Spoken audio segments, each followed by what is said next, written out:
Hello friends, ఈరోజు వంట చేస్తూ ఒక స్టోరీ చెప్పుకుందామా? దానికి ముందు ఈరోజు నేను ఏం వంట చేస్తున్నానో తెలుసా? నా ఫేవరెట్ చేపల పులుసు.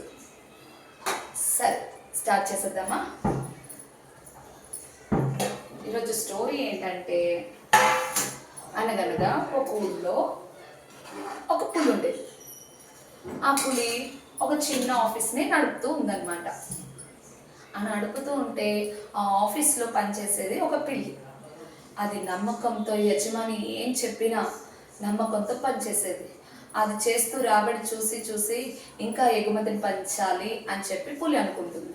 ఎగుమతి పెంచితే ఈ పిల్లి వల్ల అవుతుందా అని చెప్పి ఆలోచించి కొత్త వర్కర్స్ని తీసుకొస్తుంది.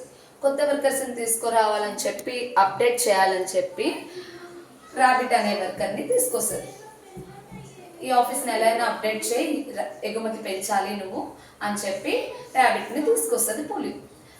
ర్యాబిట్కి కావాల్సిన ఐటమ్స్ అన్నీ కొనిసిస్తుంది, లైక్ సిస్టమ్ అలాంటివి అనమాట. కొనిసిస్తుంటే ర్యాబిట్ కూడా చేస్తూ ఉంటుంది. పిలి దానికి ఏ విధంగా చేయగలుగుతుందో ఓల్డ్ పద్ధతిలోనే అది పాటిస్తూ ఉందన్నమాట. ఎగుమతిని ఎలా పెంచాలనుకుంటుందో ఆ విధంగానే నమ్మకంతో పనిచేస్తూ ఉంటుంది పిల్లి. అయితే ర్యాబిట్ వెళ్ళి అడుగుతుంది, సార్ ఈ వర్క్ని ఇంకా ముందుగా చేయడం కోసం నాకు సిస్టమ్ కావాలి అని చెప్తుంది. పులి దగ్గరికి వెళ్ళి సరే చెప్పి ఒక సిస్టమ్ కొనిసిస్తారు. మళ్ళీ వెళ్తుంది పులి దగ్గరికి వెళ్ళి, సరే ఇదంతా చూసుకోవడానికి ఒక మేనేజర్ కావాలి అని చెప్తుంది. సరే మేనేజర్ కూడా అపాయింట్ చేస్తుంది పిల్లి. కానీ ఎంత వర్క్ చేసినా ఎగుమతి మాత్రం పెరగలేదు. పిల్లి అదే నమ్మకంతో, అదే ధ్యాసతో, అదే కష్టంతో అది పనిచేస్తూనే ఉంది తన ఓల్డ్ పద్ధతిలోనే. గుర్తుపెట్టుకోండి, అప్డేట్లో ఉన్న ఈ ర్యాబిట్ తన మేనేజర్ వర్క్ చేస్తున్నా ఈ దిగుబడి మాత్రం, ఎగుమతి మాత్రం పెరగట్లేదు. దిగుబడి పెరగకపోవడం వల్ల అదేంటి, నేను ఎంతమంది కొత్త వాళ్ళని తీసుకొచ్చాను, అప్డేట్ చేశాను, అప్డేట్ చేసే వాళ్ళనే తీసుకొచ్చాను, ఈ పిల్లి వయసు అయిపోయింది ఏం చేస్తుందిలే అని వీళ్ళని కూడా తీసుకొచ్చాను, అయినా దిగుబడి పెరగట్లేదు ఏంటబ్బా అని పులి ఆలోచిస్తూ ఉంటుంది.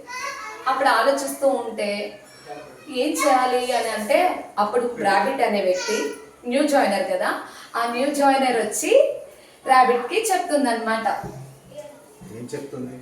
ఏమని చెప్తుందంటే, ర్యాబిట్ సార్ ఏజ్ అయిపోయింది పిల్లిని, మీరు ఇందులో పెట్టుకుంటే ఎలా సార్ ఎగుమతి పెరిగేది, మాలాంటి వాళ్ళని కొత్త జాయినర్స్ని తీసుకోవాలి, మేము అప్డేట్ చేస్తామని చెప్తుంది. అప్పుడు పిల్లి అంటుంది, అవునులే పాత పద్ధతిని పాటించిన ఈ పిల్లి మనకెందుకు, అసలు ఎటువంటి రాబడి రావట్లేదు అని చెప్పేసి పిల్లిని కింటేస్తుంది ఆఫీస్ నుండి. కొన్ని రోజుల తర్వాత అదే అప్డేట్ చేసి వచ్చిన ర్యాబిట్ ఇంకా దాని మేనేజర్ మొత్తం లాస్లోకి తీసుకొచ్చేస్తాయి ఆఫీస్ని. పులి ఏం చేయాలో తెలియక ఆఫీస్ని మూసేసుకుంటుంది. కానీ ఎంతో నమ్మకంగా అదే కంపెనీ పైన ఆధారపడిన పిల్లి, యజమానికి నమ్మకంగా చేస్తున్న పిల్లిని బయటికి నెట్టేస్తుంది పులి. బయటికి నెట్టేయడం వల్ల కొత్తగా వచ్చే జాయినర్స్ ఏమైనా దిగుబడి పెంచిందా అంటే అది లేదు. మొత్తానికి పులి రాబడి లేదు, ఆఫీసు లేదు. సో మీకు అర్థమైంది ఏంటి? మధ్యలో వచ్చావు కదా, నేను చెప్తాను. అర్థమైంది ఏంటంటే, ఎంత పాత వాళ్ళైనా, ఎంత ఏజ్ అయిపోయినా వాళ్ళ అనుభవం చాలా ముఖ్యమైనది. ఎక్స్పీరియన్స్ చాలా ఇంపార్టెంట్.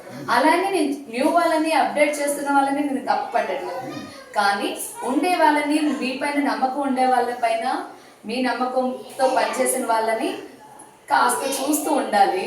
ఇద్దరు ఇంపార్టెంటే. అలానే ఫ్రెష్ థాట్స్ వచ్చారని ఓల్డ్ వాళ్ళని కించపరచడం ఎంతవరకు కరెక్ట్ కదా? ఇద్దరు ఇంపార్టెంటే. ఇద్దరిని బ్యాలెన్స్ చేస్తూ ఉంటే పులి ఆఫీస్ ఎలా ఉండేది, ఈ రీచ్ లో ఉండేది.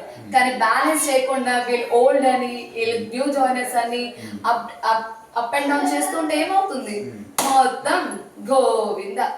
సో ఫ్రెండ్స్, మీరు కూడా ఆలోచించండి, ఆలోచించి ఏదైనా పని చేయండి. ఓకేనా? బాయ్.